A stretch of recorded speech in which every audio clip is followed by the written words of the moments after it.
মালদ্বীপের পার্লামেন্ট নির্বাচনে নিরঙ্কুশ সংখ্যাগরিষ্ঠতা নিয়ে জয় পেয়েছে চীনপন্থী প্রেসিডেন্ট মোহাম্মদ মুইজ্জু। বিশ্লেষকরা বলছেন দেশটিতে বেইজিংপন্থী সরকারে নয়াদিল্লি মানের সম্পর্কে ভাঁটা না পড়লেও ভারত মহাসাগরে চীনের আধিপত্য নিয়ে বাড়ছে শঙ্কা। দক্ষিণ এশিয়ার রাজনীতিতে আলোচনার কেন্দ্রে এখন ভারত চীন মালদ্বীপ সম্পর্ক। দেশটিতে ক্ষমতায় কে থাকছেন তার উপর নির্ভর করে চীন ভারতের ভূ রাজনৈতিক স্বার্থ।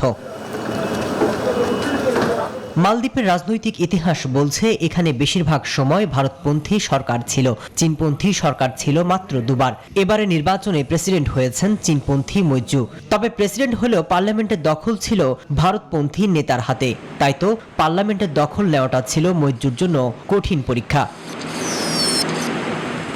তবে সবকিছুকে ছাপিয়ে মালদ্বীপের পার্লামেন্ট নির্বাচনে প্রেসিডেন্ট মোহাম্মদ মুইজ্জুর নেতৃত্বাধীন দল বেশ বড় জয় পেয়েছে।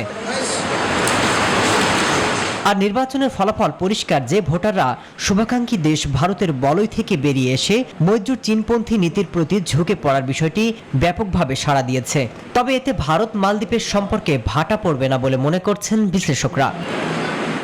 বিকাশে কম খরচে ক্যাশ আউটের লিমিট বেড়ে 50,000, প্রিয় এজেন্টও 2টা। প্রতিবেশী দেশ হিসেবে দুদেশের সম্পর্ক বেশ গভীর। এমনকি দেশটিতে ভারতের অনুদান আগের তুলনায় বেড়েছে।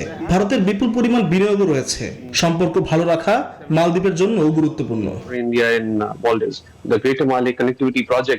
মুইজ্জু ক্ষমতায় আসার পর থেকেই ভারতকে চাপে ফেলে দ্বীপরাষ্ট্রের কাছাকাছি আসতে শুরু করে চীন। India out, China in. দেশটি থেকে সেনা সরানো থেকে নানা ধরনের বিরোধে জড়িয়েছে নয়াদিল্লি। এমন অবস্থায় ভূ রাজনীতির কৌশলগত দিক থেকে গুরুত্বে থাকা ভারত মহাসাগর মাথা ব্যথা হয়ে দাঁড়িয়েছে ভারতের জন্য। ভারত মহাসাগরে এর ভূকৌশলগত অবস্থানের কারণে মালদ্বীপের দিকে কড়া নজর রেখেছে ওয়াশিংটনও। মাসুদ রানা, নিউজ 24।